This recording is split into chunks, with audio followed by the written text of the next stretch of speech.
Hello happy purse இந்த வீடியோவில் பார்த்தீங்கன்னா எமக்கு தொழில் ரொமான்ஸ் மூவியோட ரிவ்யூ தான் பார்க்க போகிறோம். ஸோ இந்த படம் இந்த ஃப்ரைடே தியேட்டரில் ரிலீஸ் ஆன ஒரு தமிழ் படம். இதில் வந்து பார்த்தீங்கன்னா அசோக் சில்வன், அவந்திகா மிஸ்ரா, ஸோ இவங்கெல்லாம் மெயின் லீட் பண்ணியிருக்காங்க. நிவாஸ் பிரசன்னா இந்த படத்துக்கு மியூசிக் பண்ணியிருக்காரு. டேரக்டர் பாலாஜி கேசவன் இந்த படத்தை டைரக்ட் பண்ணியிருக்காரு. ஸோ இது வந்து பார்த்தீங்கன்னா ஒரு ராம்காம் ஜானரில் எடுக்கப்பட்ட ஒரு படம் தான் அது. ஏன்னா இந்த படத்தோட கதை என்னன்றது வந்து பார்த்தீங்கன்னா படத்தோட ஹீரோ அசோக் செல்வன் அவர் வந்து ஒரு அசிஸ்டன்ட் டேரக்டராக இருக்காரு. அவரு அசிஸ்டன்ட் டேரக்டராக ஒர்க் பண்ண ஒரு படம் ஒரு மொக்க படம். ரொம்ப ஒரு காமெடியாக வச்சு எல்லாரும் கலாய்க்கிற ஒரு படம். ஸோ அந்த படத்தில் அவர் டேரக்ட் பண்ணாலும் அவரால் வெளியும் சொல்ல முடியல, நான் தான் அந்த படத்தோட அசிஸ்டன்ட் டேரக்டர்னு. ஸோ எல்லாரும் கலாய்க்கிறாங்க. அந்த டைமில் இவர் வந்து ஒரு பொண்ணை பார்க்குறாரு. அவர் மேலே ஸோ வந்து பார்த்தீங்கன்னா லவ்வில் வேறாரு. விழுந்ததுக்கப்புறம் எப்படி அந்த பொண்ணை ஃபைனலாக அவர் வந்து கல்யாணம் பண்ணார் அப்படின்றது அந்த படத்தோட மீதி கதை. ரொம்ப ஒரு அவுட்டேட்டடான ஒரு பழைய கமர்ஷியல் கதை தான். இந்த மாதிரி கதைகள்லாம் நம்ம ஏர்லி 2090ஸ்லேருந்தே நம்ம படங்கள் நிறையா பார்த்துருப்போம். இதுவும் ஒரு அந்த ஒரு பேட்டர்ன் ஆஃப் ஒரு படம் தான் இது. பட் ஆனால் இந்த படத்தில் வந்து பார்த்தீங்கன்னா அசோக் செல்வன் அவரோட ஆக்டிங் நல்லா இருந்தது. ரொம்ப நல்லா சூப்பராக பண்ணியிருந்தார். ஒரு ஜாலியான ஒரு கேரக்டர், ரொம்ப துருதுருவான ஒரு கேரக்டர் தான். அந்த ரொம்ப எமோஷனல் அந்த மாதிரி இல்லாமல் லைக் எல்லா விஷயத்துமே அப்படி ஒரு மாதிரி ஜஸ்ட் லைக் தட்னு எடுத்துக்கிற மாதிரியான ஒரு கேரக்டர் தான். அந்த கேரக்டராகவே நல்லா பண்ணியிருக்காரு.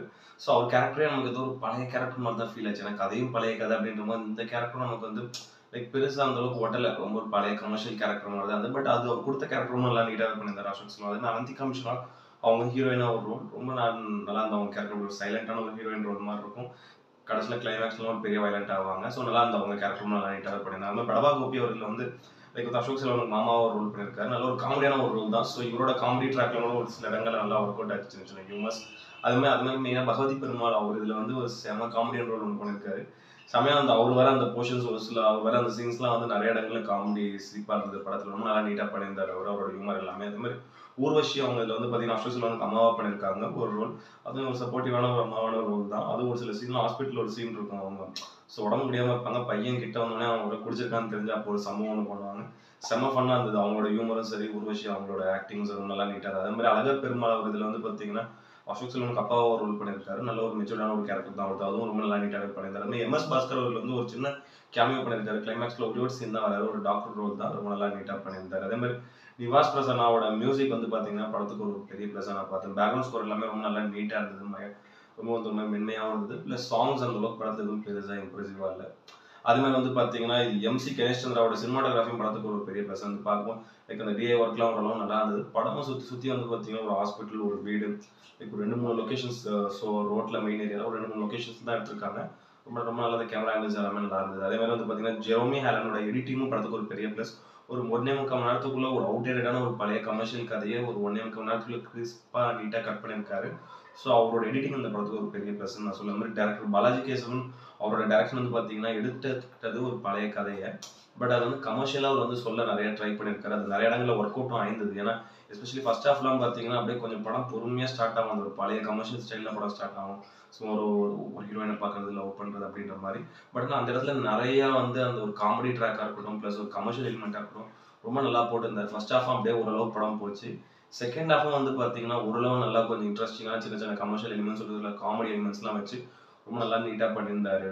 அவரோட ரைட்டிங் ரொம்ப நல்லா இருந்துச்சு. ஸ்க்ரீன் பிளே ஃபர்ஸ்ட் ஹாஃப்மே சரி, செகண்ட் ஹாஃப்மே சரி, படம் அப்படியே ஒரு மாதிரி பேலன்ஸாக போகும். அப்படியே ஒரு கமர்ஷியல் பேட்டர்னில் போகும். சின்ன சின்ன இடங்களில் காமெடி அதெல்லாமே வச்சு ரொம்ப ஒரு பழைய அவுட்டேட்டடான ஒரு ஸ்க்ரீன் பிளேல பண்ணியிருந்தாரு. பட் ஆனால் இது வந்து பார்த்தீங்கன்னா இந்த ஒரு ஏர்லி 2000 நிறைய அந்த மாதிரி கமர்ஷியல் படங்கள் பார்த்த ஆடியன்ஸ்க்கு இந்த படம் வந்து பிடிக்கும். இப்போ இருக்க ஜென் Z 2K கிட்ஸ்க்குலாம் அந்த படம் பிடிக்குமான்றது எனக்கு வந்து என்னடா கிரிஞ்ச் படமாக இருக்குது அப்படின்னு தான் நினைப்பாங்க. பட் ஆனால் இந்த ஒரு 90s கிட்ஸ் இந்த மாதிரியான ஒரு கமர்ஷியல் படங்கள்லாம் பார்த்தவங்களுக்கு இந்த படம் ரொம்ப பிடிக்கும். நல்லா தான் இருந்தது. என்னை பொறுத்தவரைக்கும் வந்து பார்த்தீங்கன்னா ஃபர்ஸ்ட் ஹாஃப்மே சரி, செகண்ட் ஹாஃப்மே சரி, நல்ல ஒரு ஃபேமிலியோட பார்க்கக்கூடிய ஒரு கதை மாதிரி தான் இருந்தது. ஸோ காமெடி நிறைய ஒரு சில சீன்ஸ்லாம் வந்து ஒர்க் அவுட் ஆயிருந்தது. பெருசாக அந்த அளவுக்கு எமோஷனல் ரொம்ப சீரியஸான சீன்ஸ் எதுவும் இல்லைனா கூட ஓரளவு நல்ல ஒரு கமர்ஷியல் எலிமெண்ட்ஸ் போட்டு நல்ல காமெடி ஆடியன்ஸ் வந்து கொஞ்சம் எங்கேஜ் பண்ணி உட்கார வைக்கிற மாதிரி தான் இருந்தது. ஏன்னா படத்தோட மெயின் பாசிட்டிவ் படத்தோட டியூரேஷன் ஒரு 1.25 மணி நேரம். ஸோ ஆனால் ரொம்ப நீட்டாக தேட்டரில் போனீங்கன்னா ஒரு வீக்கெண்ட் போயிட்டு ஒரு ஃபேமிலியோட உட்காந்து பார்க்கலாம். நல்ல ஓரளவு நல்ல காமெடியான ஒரு படம் தான். இது வந்து ஒரு ராம்காம் ஜானர்னு ஆல்ரெடி ஸ்டார்டிங்கே சொல்லியிருந்தேன் இந்த ரிவ்யூ ஸ்டார்டிங்லேயே. அந்த ஜானரான ஒரு படம் தான் அது. பட் ஆனால் இது வந்து எல்லாரும் பார்க்கலாம். ரொம்ப நல்ல ஒரு நீட்டான ஒரு படம். இன்னும் கொஞ்சம் பெட்டராக பண்ணியிருக்கலாம். பட் அவர் வந்து இன்னும் டேரக்டர் இன்னும் கொஞ்சம் காமெடி எலிமெண்ட்ஸ்லாம் நிறைய போட்டு இன்னும் சூப்பராக பண்ணியிருக்கலாம். சாங்ஸ்லாம் இன்னும் பெஸ்ட்டாக கொடுத்துருந்தாங்கன்னா நல்லா இருந்திருக்கும். இந்த வேற ஒரு படமே சொல்லியிருக்கலாம். பட் ஆனால் ஒரு நல்ல ஒரு ஆவரேஜான ஒரு படம்.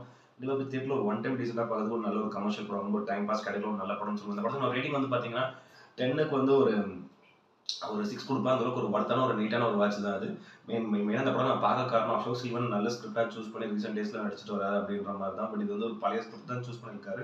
பட் அந்த அளவுக்கு ஒரு வஸ்டான ஒரு ஸ்கிரிப்டும் கிடையாது. பழைய ஸ்கிரிப்ட் அவ்வளோதான். லைக் ஒரு பழைய டைப் ஆஃப் பேட்டர்ன் ஆஃப் கதை தான். பட் நல்ல நீட்டாகவும் பண்ணியிருந்தாரு. நல்ல ஒரு நீட்டான ஒரு வாட்ச் இந்த வீக் வந்த படங்கள்ல ஓரளவுக்கு ஃபேமிலியோட தேட்டரில் பார்க்கக்கூடிய ஒரு நல்ல நீட்டான ஒரு படம் தான் அது. இந்த வீடியோ பிடிச்சிருந்தா லைக் பண்ணுங்க, கமெண்ட் பண்ணுங்க, ஷேர் பண்ணுங்க, இந்த சேனல் சப்ஸ்கிரைப் பண்ணுங்க. வீடியோட லிங்க்கும் உங்க ஃப்ரெண்ட்ஸ் எல்லாருக்கும் ஷேர் பண்ணுங்க. இன்னொரு நல்ல வீடியோவில் மீட் பண்ணலாம். Okay friends, thank you, by.